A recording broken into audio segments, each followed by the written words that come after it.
हे संगी हाय तात्या अभ्यास करते की मला. हाय ग बाईजा आपण त्याला आंबट कोळा चिचा कसे खाते ती कुठं असतो दात बी आमटे ती नाही रे तुमची. अहो मावशी उलट त्याला भारी लागते. तुम्ही बी खाऊन बघा. आयुष्यपत चुचुक घेऊ तुम्ही. आता तुझ्या पोटात झाड उगू देणार. अरे राहुल्या काय बदा कसलं कोवडं बोलते अगं एवढी कविता पाठ झाली का बघ की माझी. अगं बाळा इंग्रजीत आहे इंग्रजी येते मला हा मराठी जास्त तर ती येते जरा जरा. बघ पाठ झाले संगीला शिकायची लईच आवड आहे वाटतं. आता मोठी होऊन बॅरिस्टरच होते का काय. अगं पोरगी शाळेत लई हुशार आहे. मागच्या वर्षाला 2रा नंबर आलाय वर्गात तिचा आणि डॉक्टर व्हायचं म्हणत्या. मी बी आपल्याला शिकायला मिळालं नाही त्यासने तर शिकू दे हाय आवड तर हा मला काय बी कष्ट करायला लागू दे. माझ्या पोरगीला मी लई शिकवणार हा आपल्यासारखं असं मन मारत आणि दुसऱ्याच्या दारात जाऊन राबत तर बसायला लागणार नाही तिला. तुझं खरं आहे ग वंदे. पण आपल्यात पोरी एवढे दिवस ठेवत्यात वय 7वी 8वी झाली की करायचं आपल्या संगीचं लगीन. आणि लगीन झालं की तिकडे काय काय करून गोंधळ घाललं ना त्या.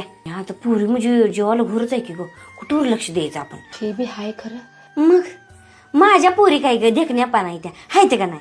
त्याच पोरग बघाय आली की आपली पोरगी पसंत करून तिथल्या तिथं लगीन करून घेऊनच जाते बघा.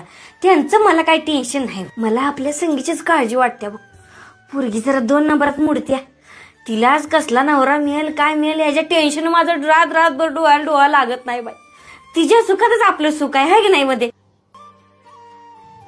आणि आतापासूनच बघायला चालू केलं पाहिजे तेव्हा कुठं लगीन मुली येळत. तू म्हणतेस ती बरोबर आहे खरं. आमची परिस्थिती तुला माहितीच आहे की कुठं आता चांगली तशी पोरं भेटते ती तुझ्या ओळखीत पाहुण्यात ते बघ की पोरग चांगलं असेल तर मग आताच नजरेत ठेव. ही मोठी होत होपा तर होईल की हा. तुझं आता बघ बाई एखादं पोरग आमच्याकडे काय आता कुठली बघू आपले सांग. तू काय टेन्शन घेऊ नकोस वंदे. आमच्याकडे मस्त पोरं मिलिटरी बिटरीत आहेत त्यातलंच एखादं बघेन. अगं एखादं दगडच लगीन होते आणि आपल्या पोरगीच होईना वय. तू हायस म्हणून मला काय टेन्शन नाही बघ. अगं बाई 11:30 वाजले जाती बाई 2 भाकऱ्या थापते. लय भुका लागले त्या जेवती जाऊन आता. कुठं आता जाऊन तेवढं भाकऱ्या थापत बसतीस. मी करायचीच आहे हितच करू स्वयंपाक आणि हितच जेव म्हण असं म्हणतेस. कर बाई कर पटापटावर तवर मी पडते तिथं. कंबर एक लई दुखा लागले बाई. झालं उठव तेवढं हा. मावशी काय मावशी सांगा मला बी मी बी करते तुमच्यासोबत. काय करू पीठ मळू. अगं नको तू बस जा अभ्यास करत बस. नको राहू दे तुम्ही कालवण करा मी पीठ मळते. काय धने लय गुणाचे झाले बाई पोरगी. बर ती परत घे परत कुठे आहे बघ आणि ती घे डबा घे आणि मळायला घे तोवर मी आम्ही कालवण सांगते.